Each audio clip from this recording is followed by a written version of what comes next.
रैंपस school, जहां होती है पढ़ाई के साथ साथ कंपटीशन जैसे सीए फाउंडेशन, सीयूईटी और जेईई नीट की भी तैयारी, वो भी हाईली क्वालिफाइड फैकल्टीज द्वारा। यहाँ है advance science lab and computer lab और बच्चों के सर्वांगीण विकास के लिए सांस्कृतिक, सामाजिक और खेल कूद से जुड़ी एक्स्ट्रा करिकुलर एक्टिविटीज। रैंपस स्कूल नियर शाहपुर थाना, मेडिकल कॉलेज रोड, गोरखपुर। नमस्कार, एनबी भारत के लिए मैं सनोज कश्यप हरिद्वार से आप लोगों के साथ जुड़ा हूँ। आज हमारे साथ धर्मनगरी हरिद्वार के कुछ सीनियर सिटीजन भी हैं और पूर्व मंडी अध्यक्ष संजय चोपड़ा भी हैं। इन लोगों से बातचीत करेंगे कि आखिर सांसद कैसा होना चाहिए। जिस तरह से हमारे शहर हरिद्वार के सांसद डॉक्टर रमेश पोखरियाल निशंक हैं और ऐसे में इस बार जो टिकट मिला है सांसद का चुनाव लड़ने के लिए पूर्व मुख्यमंत्री त्रिवेंद्र सिंह रावत को मिला है। तो संजय चोपड़ा जी, स्वागत है आपका। क्या कहते हैं जिस तरह से त्रिवेंद्र सिंह रावत जी को टिकट मिला है? देखिए, भारतीय जनता पार्टी का एक असूल है, भारतीय जनता पार्टी में फूल चुनाव लड़ता है। भारतीय जनता पार्टी में जो कमल का फूल है वो चुनाव लड़ता है, व्यक्ति विशेष चुनाव नहीं लड़ता। पूरे भारतवर्ष में आप देखेंगे फूल, और जो मतदाता है वो फूल पर मतदान करने के लिए जाता है। रही बात आप कह रहे हैं त्रिवेंद्र सिंह रावत जी एक सीनियर लीडर हैं, मुख्यमंत्री रहे राज्य के और अन्य राज्यों के प्रभारी रहे हैं। उत्तर प्रदेश जैसे राज्य के वो सहायक प्रभारी रहे अमित शाह जी के साथ में, तो काफ़ी उनका अनुभव है। मैं समझता हूँ अनुभव, पार्टी ने सोचा होगा कि उनका अनुभव अब केंद्र में अर्जित किया जाए, केंद्र में समाहित किया जाए। इस वजह से उनको मैं समझता हूँ कि उनको अपना प्रत्याशी बनाया है। और रही डॉक्टर रमेश पोखरियाल निशंक जी, डॉक्टर रमेश पोखरियाल निशंक जी का भी बहुत तगड़ा अनुभव है, साहित्यकार है, बहुत सारी किताबें उन्होंने लिखी हैं, बहुत सारी कथाएँ लिखी हैं, बहुत सारी फिल्में लिखी हैं जो आज की तारीख में आप देखेंगे।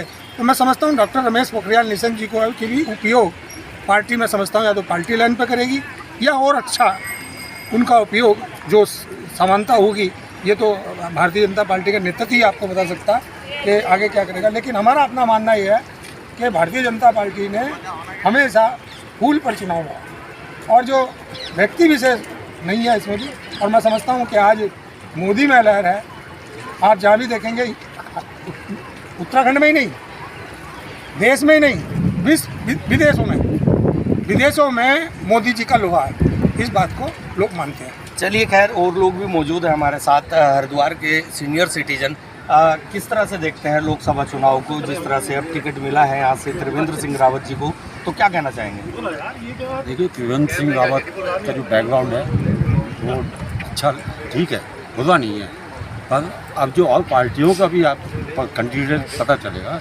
वैसे तो पार्टी पे ही वोट देते हैं लोग, पर यह है कि कभी कभी पासा पलट जाता है तो वो पब्लिक के डिपेंड करता है कि पब्लिक क्या करेगी। इसके बारे में कोई फेयर कुछ नहीं कह सकता।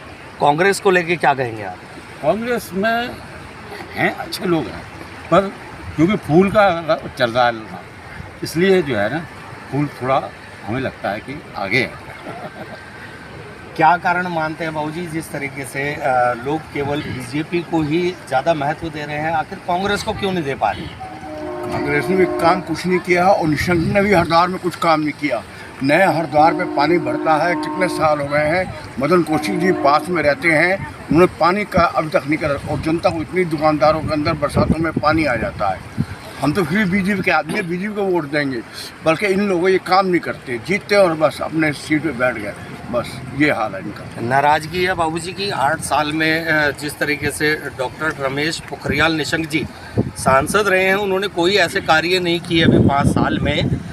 जिस तरीके से जब बरसात होती है तो धर्मनगरी हरिद्वार डूबने की कगार पर आ जाता है, तो ऐसे में किस तरह से देखते हैं आप? नहीं, रावत जी आएंगे और हमें उम्मीद है कि हरिद्वार के व्यापारियों के लिए जो यहाँ पे 2 प्रोजेक्ट आ रहे हैं, एक कॉरिडोर का आ रहा है और एक उसके व्यापारियों का ध्यान रखते हुए काम करेंगे। लेकिन कहीं ना कहीं व्यापारी भी गुस्सा है कॉरिडोर को लेकर या पोर्ट टैक्सी उसे लेकर। बिल्कुल, व्यापारी में गुस्सा है कि हमारे रोजगार का, हमारे परिवारों का क्या होगा। भविष्य उन्हें अंधकार में नज़र आ रहा है और उसकी तरफ भी विशेष ध्यान देना चाहिए। तो क्या कहेंगे, लोकसभा चुनाव कौन सी पार्टी जीत रही है? नहीं, जीत तो पार्टी इस समय बीजेपी का ही सब तरफ बोलबाला है, पूरे हिंदुस्तान में बोलबाला उसी का है और वही जीते।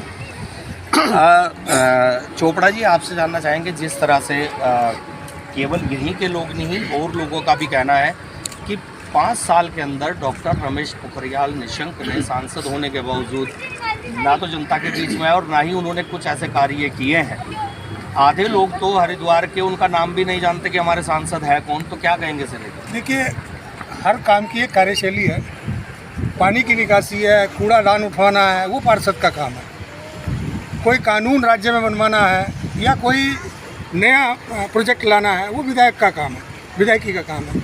और देश में कोई कानून लाना है, वो सांसद का काम है। अलग अलग प्रणाली है। तो जहाँ जनता जो है उम्मीद करती है कि सांसद भी जो है झाड़ू लगाए, और ऐसा कुछ नहीं है। यहाँ अगर आप कहेंगे कि मेडिकल कॉलेज कौन लेके आया, नेशनल हाईवे का क्या हुआ? आज आपको देहरादून जाना पड़ता है, मात्र 20 मिनट में आप देहरादून पहुँच रहे हैं, 25 मिनट में। यहाँ से दिल्ली जाना पड़ता है, 3 घंटे लगते हैं। ये किसकी देन है? ये सांसद की देन है। ये सांसद की देन है, मैं आपको बताना चाहता हूँ। और अभी मेडिकल कॉलेज आ रहा है, वो सांसद की देन है। लिंक रोड बन रहा है लक्सर का, वो सांसद की देन है। और हर की पौड़ी का सौंदर्यकरण, अभी आपने देखा सांसद निधि से हर की पौड़ी का सौंदर्यकरण हुआ, वो सांसद की देन है। तो कहने का मतलब यह है कि सांसद का काम अलग है, सांसद का काम अलग है, विधायक का काम अलग है, पार्षद का काम अलग है। यदि सारे काम सांसद करेगा तो पार्षद और विधायक क्या करेंगे? तो मेरे कहने का तर्क यह है, ठीक है, जनता 100 में से 100 नंबर किसी को नहीं मिलते, 100 में से 100 नंबर किसी को नहीं मिलते, ये तो मैं मानता हूँ उस बात के लिए। लेकिन फिर भी डॉक्टर रमेश पोखरियाल निशंक जी ने हरिद्वार का नाम रोशन किया और हरिद्वार को अग्रिम पंक्ति में लाकर खड़ा करा। जिस प्रकार से मोदी जी ने बनारस को चमकाने का काम किया, आज हम लोग वाराणसी जाते हैं तो वाराणसी जाने के बाद हमारा मन नहीं करता, हमारा मन करता है हम 2 दिन के लिए जा रहे हैं, हमारा मन करता है कि हम 3 दिन में 4 दिन में।